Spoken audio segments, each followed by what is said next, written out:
మన ప్రభు అయిన యేసుక్రీస్తు పరిశుద్ధ నామములో ఈ పాడ్కాస్ట్ ద్వారా వాక్యం ఉంటున్న ప్రతి వారికి నా హృదయపూర్వకమైనటువంటి వందనాలు. దేవుడు మిమ్మను దీవించును గాక.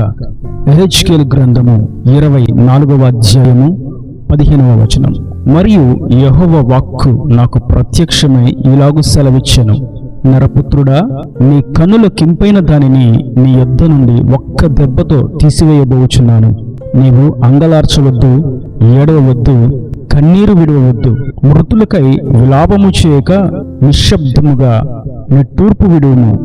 నీ శిరోభూషణములు ధరించుకుని పాదరక్షకులు తొడుగుకొనవలెను. నీ పదవులు మూసుకొనవద్దు, జనుల ఆహారము భుజింపవద్దు. ఉదయముందు జనులకు నేను ప్రకటించి తిని, సాయంత్రమున నా భార్య చనిపోగా ఆయన నాకు ఆజ్ఞాపించినట్లు మరునాటి దినమున నేను చేసి తిని. చదివినటువంటి ఈ 4 వచనాలలో మనం ఒక శ్రేష్టమైనటువంటి విషయాన్ని చూస్తున్నాం. యెహెజ్కేలు అనేటువంటి ఒక ప్రవక్తను గురించి. యెహెజ్కేలు అనేటువంటి ప్రవక్త సాధారణమైనటువంటి ప్రవక్త కాదు, కానీ అతడు సూచనగా ఉన్నటువంటి ప్రవక్త. సాధారణంగా ప్రవక్తలు దేవుడు తెలియచేసిన దానిని ఇతరులకు తెలియచేస్తారు, దేవుడు చెప్పిన మాటను జనులకు పంచుతారు. అయితే యెహెజ్కేలు అందులో ఒక ఉన్నతమైనటువంటి స్థాయి అని చెప్పవచ్చు. ఎందుకంటే తన జీవితం ప్రవక్తగా ఎన్నుకొనబడిన తర్వాత తన యొక్క జీవితమే ఒక మాదిరిగా, ఒక సూచనగా, ఒక నిదర్శనముగా మార్చబడిపోయింది. ఇజ్రాయేలీలు తప్పు చేస్తే వారికి శిక్ష రాబోతుంది అని చెప్పడం కొరకు దేవుడు యెహెజ్కేలును ఒక ప్రత్యేకమైనటువంటి మార్గంలో నడిపించాడు. యెహెజ్కేలుతో అంటాడు, యెహెజ్కేలు, ఈ జనులు బహు దుర్మార్గులుగా, దేవదూషకులుగా పాపాన్ని జుర్రుకుంటూ ఉన్నారు. వీరికి అన్యాయంగా, మోసంగా, వంచనతో సంపాదించినది ఎంతో సంతోషంగా ఉన్నది. వారిది కానిది వారు సొత్తు అయినప్పుడు వారు ఎంతో ఆనందిస్తున్నారు. వారికి కనిపిస్తున్నటువంటి ఈ భూలోకము, ఈ భౌతికపరమైనటువంటి క్రియలు, వస్తువులు శాశ్వతమని సంతోషిస్తూ ఉన్నారు. వారు అనుకుంటున్నారు ఇదంతా ఎప్పుడు వారితోనే ఉంటుంది అని. అయితే వారి యొద్ద నుండి వారికి నచ్చిన విషయాలు ఒక్క దెబ్బతో, నేను ఒక్క రోజులో, ఒక్క క్షణంలో, కనురెప్పపాటులో తీసివేయబోతున్నాను అన్న సంగతిని వారికి చెప్పు. దానికి సూచనగా నేను నీ కనులకు ఇంపైన దానిని, నీవు ఎంతో ప్రేమించేటువంటి నీ భార్యను నీ యొద్ద నుండి వేరు చేస్తున్నాను అని యెహెజ్కేలుతో చెప్పినప్పుడు అది ఒక రకమైనటువంటి బాధ అయి ఉంటే, మరియు ప్రభు అంటారు, నీవు ఏమాత్రము ఏడవద్దు, ఏమాత్రము కన్నీరు కార్చవద్దు, ఏమాత్రము విలాపములు చేయు శబ్దమును చేయవద్దు, ఏమాత్రము అంగలార్చవద్దు అని చెప్తున్నప్పుడు యెహెజ్కేలు ఇంకా నలిగి ఉంటాడు.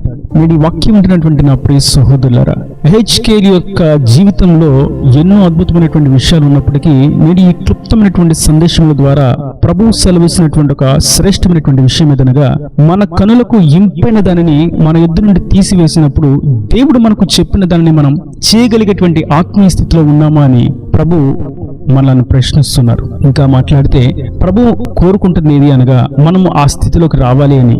మనము అత్యధికంగా ఇష్టపడేటువంటి మన యొక్క చదువుకు తగినటువంటి సర్టిఫికెట్స్, ధృవీకరణ పత్రాలు, మనం అత్యధికంగా ఇష్టపడేటువంటి మన ప్రభుత్వ ఉద్యోగము, మనము అత్యధికంగా ఇష్టపడేటువంటి శ్రేష్టమైనటువంటి కార్యకలాపాలు, మన కనులకు బాగా ఇష్టమైనటువంటి రమ్యమైనటువంటి వస్తువులు, మన కనులకు ఇంపైనటువంటి విలాసవంతమైనటువంటి గృహాలు, ఇలా మనం చూస్తూ ఉంటే మన ఆరోగ్యమే గాని, మన కుటుంబీకులే గాని, మన రక్త సంబంధికులే గాని, మన వ్యాపారమే గాని, మనం సంపాదించిన సంపాదనయే గాని, మనం దాచుకున్న బంగారమే గాని, మన దృష్టికి విలువైన వెల చెల్లించి తెచ్చుకున్నటువంటి వస్తువులే గాని, ఇలా ప్రతిదీ మనం ఇంపుగా పెట్టుకున్నప్పుడు అందులో ఏదైనా మన ఎదురు నుండి దూరమైనప్పుడు మనం ప్రభువుని దూషిస్తూ, ప్రభువుకు దూరమైపోతూ, ఆయన మందిరానికి అడుగు పెట్టగా ఆయన సన్నిధికి దూరం అయిపోతూ ఉంటే ఎంతో దుఃఖకరమైనటువంటి పరిస్థితి. యెహెజ్కేలుతో ప్రభు చెప్పారు, నీ భార్యను నీ యొద్ద నుండి వేరు చేస్తున్నాను అని చెప్పినప్పుడు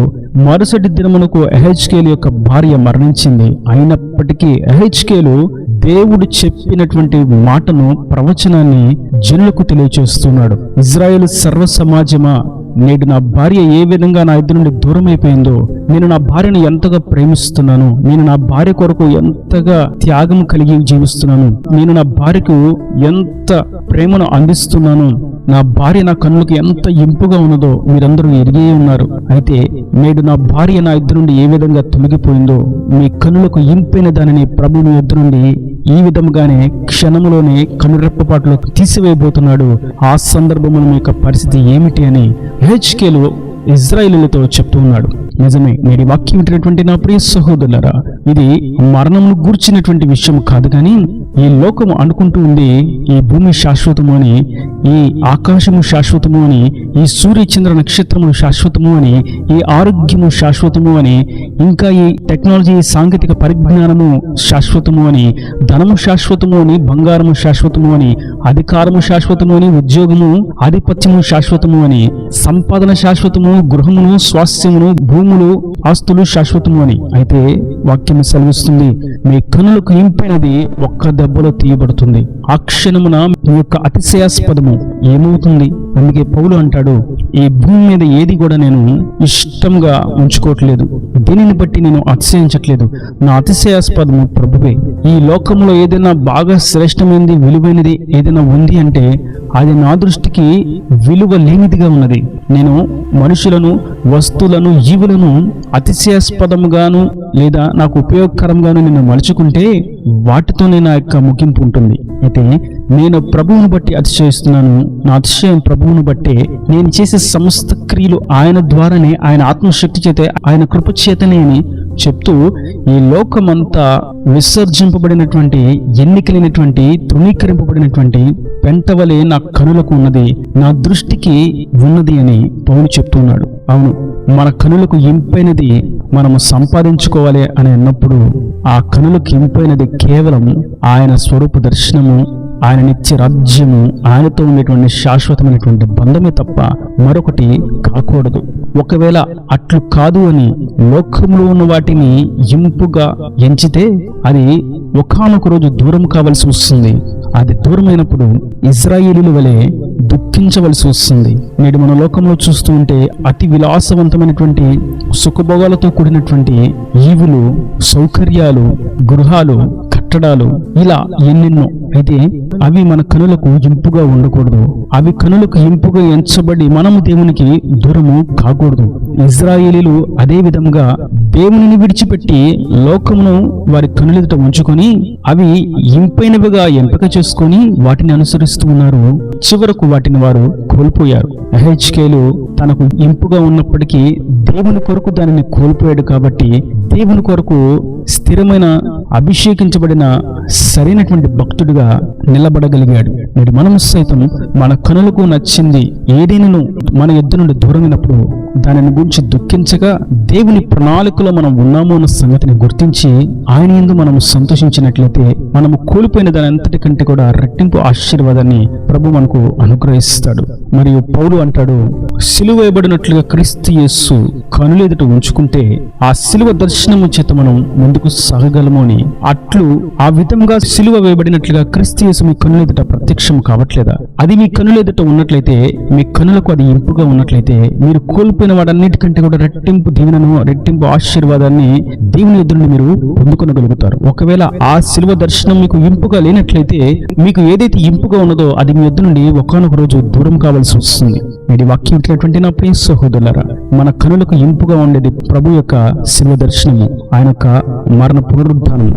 అది మనకు ఇంపుగా ఉన్న ఎడల మనకు ఏది కోల్పోయినా సరే మనం దేవుని ఎదుట సంతోషంగా ఉండగలుగుతాం, దేవుని సాక్షిగా జీవించగలుగుతాం, హెచ్కేలు వలె స్థిరమైనటువంటి భక్తుడిగా నిలబడగలుగుతాం, దేవుని సాక్షిగా తేజరిల్లింప చేయబడగలుగుతాం. అదే ఇజ్రాయేలీల వలె మన కనులకు ఇంపైన దాని కొరకు ప్రభువుని విడిచిపెట్టినట్లయితే అది ఒకానొక రోజు మన ఎదురు నుండి దూరము కావాల్సి వస్తుంది. కనుక హెచ్కేలు వలె మనం మన యొక్క దృష్టి ఆయన మీద ఉంచుదాం.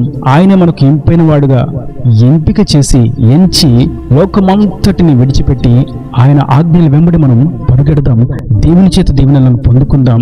దేవుని చేత నిజమైనటువంటి బలా మంచి నమ్మకమైన నమ్మకమైనటువంటి దాసుడాని సాక్ష్యాన్ని పొందుకుందాం.